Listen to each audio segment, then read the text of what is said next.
अजमेर शरीफ की दरगाह में हिंदू मंदिर होने का दावा करने वाली याचिका ने हिंदुस्तान के मुसलमानों के साथ समाजवादी पार्टी में भूचाल ला दिया है।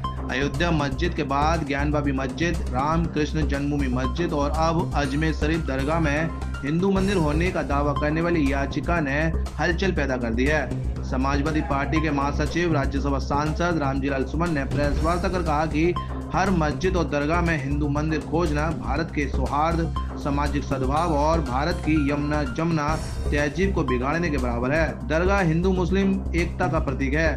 सपा के वरिष्ठ नेता राज्यसभा सांसद रामजीलाल सुमन ने 1991 के पार्लियामेंट एक्ट का हवाला देते हुए कहा कि दरगाहों में मुसलमानों से ज्यादा हिंदू दुआ मांगने जाते हैं, उनकी उसमें आस्था है। अजमेर शरीफ में दुनिया का बड़े से बड़ा व्यक्ति चादर पोसी कर दुआ मांग चुका है। अजमेर दरगाह 11वीं शताब्दी की है, जबकि भारत में मुगल 15वीं शताब्दी में आए थे। अजमेर शरीफ दरगाह में हिंदू मंदिर होने का दावा करने वाली याचिका डालने वाले व्यक्ति को सिरफिरा बताया। आपको हमने नोट दे दिया है और हम ये कहना चाहेंगे कि कुछ तत्व हमारे देश में सामाजिक सद्भाव को बिगाड़ने में लगे।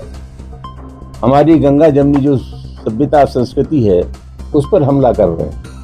अभी हाल में अजमेर शरीफ की दरगाह का मामला था, उसमें भी कोई सिरफिरा व्यक्ति कोर्ट में चला गया है और उसको खुदाई की बात कर रहे हैं। ये अजमेर शरीफ की जो दरगाह है, इस दरगाह पर दुनिया का कोई बड़े से बड़ा आदमी ऐसा नहीं है जो न गया हो। जब महात्मा गांधी हिंदुस्तान के भ्रमण पर थे, वो महात्मा गांधी भी अजमेर शरीफ की दरगाह पर गए थे। हर साल प्रधानमंत्री की ओर से उस पर चादर पोशी होती है। कोई गवर्नर, कोई चीफ मिनिस्टर ऐसा नहीं हो अजमेर शरीफ की दरगाह पर न गया हो। और हमारी तकलीफ वो ये है कि ये दरगाहें चाहे ग्रामीण अंचल की हो, आगरा शहर की अब्बू लाला की दरगाह, फतेहपुर सीकरी में सलीम चिश्ती की दरगाह, ये दरगाहें हिंदू मुस्लिम एकता की प्रतीक है।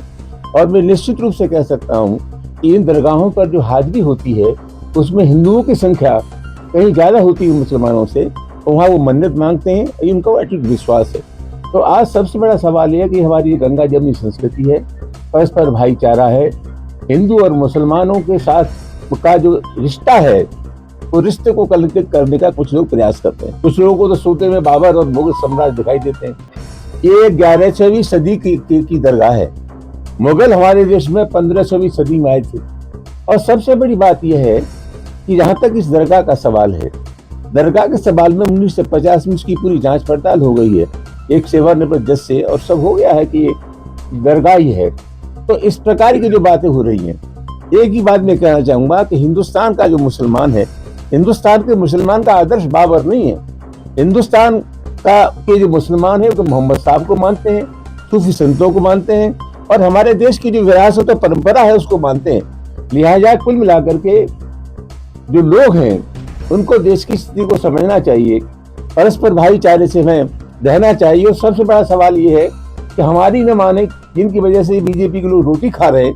मोहन भागवत ने जून 2022 में ये कहा कि भाई ये सिलसिला बंद होना चाहिए कि हर मस्जिद के नीचे एक मंदिर है, इससे सौहार्द बिगड़ता है। तो जो सौहार्द खराब करने वाले लोग हैं, हम चाहते हैं कि वो अपनी हरकत से बाज आए और कोई ऐसा काम न करे जिससे हमारी गंगा जमनी संस्कृति पर हमला हो।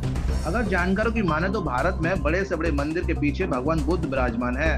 क्या भाजपा सरकार और सरकार के समर्थक भगवान बुद्ध के मंदिरों को स्वेच्छा से बौद्धिस्टों के हवाले कर सकते हैं? जब भी किसी राजा या बादशाह का शासन रहा, उसने अपने हिसाब से शासन चलाया और पूजा पाठ कराई। समय के बदलते राजशाही बदली, मार काट और खुले दबाव का शासन खत्म हुआ।